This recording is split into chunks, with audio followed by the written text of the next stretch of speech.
What is up, guys? It's your boy Rick Gakis, and today we have a brand new Xur Inventory review for the weekend of August 1st to the 4th. And so, let's get started. But just before we do, guys, I've been playing this new game with a bunch of characters. I don't know if you've heard of them. Spider-Man? No? Iron Man? Alright, how about the entire Fantastic Four? No? The X-Men? No? Haven't heard of any of them, huh? I'm kidding, obviously. These are some of the best, most well-known, most loved characters in all of fiction, and they're all present in today's sponsor, Marvel Strikeforce. It's a game where you collect your favorite Marvel heroes and villains. Each one has their own unique abilities. You can customize them with gear, upgrade them, and then you're creating teams with these characters, inventing new synergies, new strategies with these teams to overcome challenges. And if that sounds cool, you can click the link in the description or scan the QR code to download now on mobile or PC. But with a game like this, what's their new player experience? Are they super stingy with what characters you can get? No! If you're a new account, you can get up to 17 heroes in the first 30 days, including fan favorites like Spider-Man, he's actually your starting character, and Thor and Captain America. And to help you guys even more, there are free character giveaways in August. In fact, to celebrate the release of Marvel Studios' Fantastic Four First Steps, they're giving you the entire Fantastic Four team for free. That's right, just use promo code MSF4. That seems insane. I'm using that on my account. Is that real? MSF4. Yup, the entire Fantastic Four team for free. Whew, that's an insane promo code. 4 straight up characters right off the bat is the perfect time to start Marvel Strikeforce. Guys, click the link in the description down below, or again, scan that QR code. Definitely check it out, gamers. Alright, taking a look at what he has. Firstly, for the exotic armor, this is something very interesting. So, right here we have like a bulwark, graviton forfeit, let's see, specialist, Triton Vice, then we have grenadier, so bulwark, specialist, grenadier. Apparently, this will actually change from person to person depending on your actual ghost mod you put on. So I have none right now. I'm going to put on, let's go with a Paragon armor, and I'm going to reload into the tower and see if any of these change, and then we'll go from there, guys. So after reloading into the tower with the Paragon armor mod, let's check this guy again. And in terms of the armor, Paragon. Okay, so it does actually change depending on what you have slotted into your ghost mod. Now, Editor Kakis dropping in here with a really important update. I actually tried this again by putting on the Gunner armor mod on my Ghost, but the only exotic that seems to change is the first one, the Graviton Forfeit. The others stayed the same. I don't know if this is going to be the case for everyone, but this is massively exploitable. Guys, you can keep changing your Ghost armor mod and reloading onto the tower until you get the perfect Graviton Forfeit. So 100% you should be doing that. Whatever one is changing, keep reloading until you get the exact armor archetype you want. That is crazy, crazy useful. In that case, guys, I'm going to give my recommendations based on kind of what you're looking for, what the main stat spikes you're looking for. For the Graviton Forfeit, this is going to improve invisibility. Honestly, you could go a couple of different routes with this. You could have a class spike because your dodge can give you invisibility, or you can have a melee spike because your smoke bombs can also grant invisibility, or you could just go like the weapon route. There's a lot of good options for the Graviton Forfeit, and it's a pretty decent exotic. And then we have the Triton Vice. This is going to improve glaives. Overall, guys, you want the melee stat for this. You want the biggest melee spike possible because glaives are now based on melee damage. After that, guys, you have the MK44 stand asides. These are going to improve Juggernaut. You may want melee for this as well, guys, for the shoulder charge. Then you've got the Precious Scars. In my opinion, you want weapons for this because weapon kills that match your super will actually give you restoration, will give you some healing. So you want, 200 weapons with that.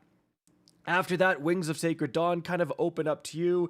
Probably weapon stat. So right here, Gunner, not a bad option just because, you're going to be floating in the air using your weapons. Again, you could go a couple other routes with that. And then Rain of Fire. Again, you really want weapon stats. So this Gunner right here is another, kind of what you're looking for, honestly, because you're going to improve your linear fusion rifles. So if you're making a linear fusion rifle based build, if you're making a build around a weapon, you want the weapon's stat. All right, now then we have the stoicism, we have the exotic class items on offer again. So I'm going to grab that, and then let's check the more offers. Nothing crazy here. All right, now let's go check the random weapons, guys. Well, first of all, we have the Trinity Ghoul Catalyst. This is one of the best catalysts in the entire game, guys, in terms of like how much it improves the base weapon. It just makes the Trinity Ghoul an absolute monstrosity. It goes from, I think, requiring a precision kill to requiring any kill to like re-trigger the crazy like arc jolting effect. So if you have the Trinity Ghoul and you don't have the catalyst, this is like a must buy. Then we have the Skyburner Catalyst. Surprisingly, I've seen some people using the Skyburner on mythic difficulty stuff because it causes a burn with hipfire, like no matter what. So it's a kind of an ignition monster. So you could consider that, but it's not super meta. The Colony, again, not super meta. Interesting grenade launcher with seeking projectiles. Fighting Line, actually not terrible since it got buffed and it causes volatile, but not insane. Jade Rabbit is okay at picking people across the map in Crucible. That's about it. Then we've got a Hawkmoon here with Killing Wind. Let me just check to make sure that the exploit is still working. If I go into Kinetic, and I can just withdraw Hawkmoons from the Collections tab, as you can see. And every time I do, it is going to give me a different roll. So you can just keep withdrawing them until you get the perfect opening shot, hammer forged or full bore plus smooth grip roll, guys. All right, now as for going back to Xur, so yeah, don't buy Hawkmoons when you can just get the perfect one from your collections tab. Okay, so first of all, the Malicious Birthright. This is a very, very old Nightfall weapon. And not a terrible roll. Like, we do have auto-loading holster with disorienting grenades. Guys, if you don't have an auto-loading GL with disorienting for your kinetic slot, you could absolutely pick this up. Got some interesting, like, Vanguard's Vindication, Stunning Recovery, and Field Tested are all not bad. Honestly, Grave Robber is not great with it, but again, like, hey, disorienting grenade launchers are still not bad. Then you have the different times. This is craftable. The roll here of Focus, Fury plus Subsistence is honestly not that good. After that, you have the Refusal of the Call, guys. This glaive with Beacon Rounds Discord.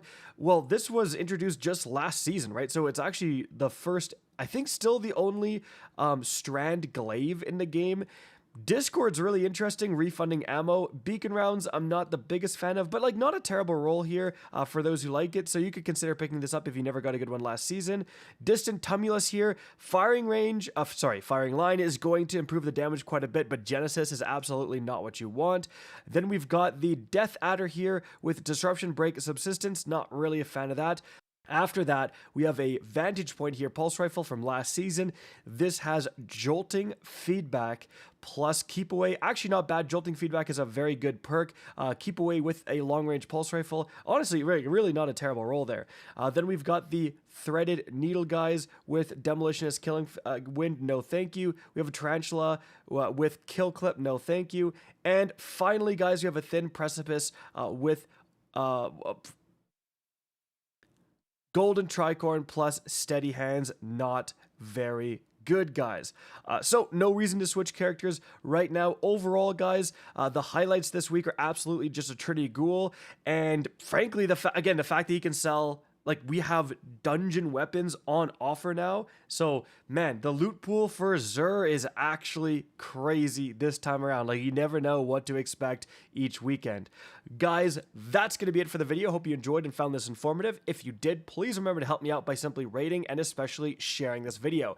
If you guys want to see more Destiny 2 content similar to this, don't be afraid to slap that subscribe button. If you want to get in touch with me and keep up to date with the latest channel activity, the best way is to follow me on Twitter at RickKakis. That is linked in the description down below. Again, I hope you enjoyed the video, and as always, have a good day.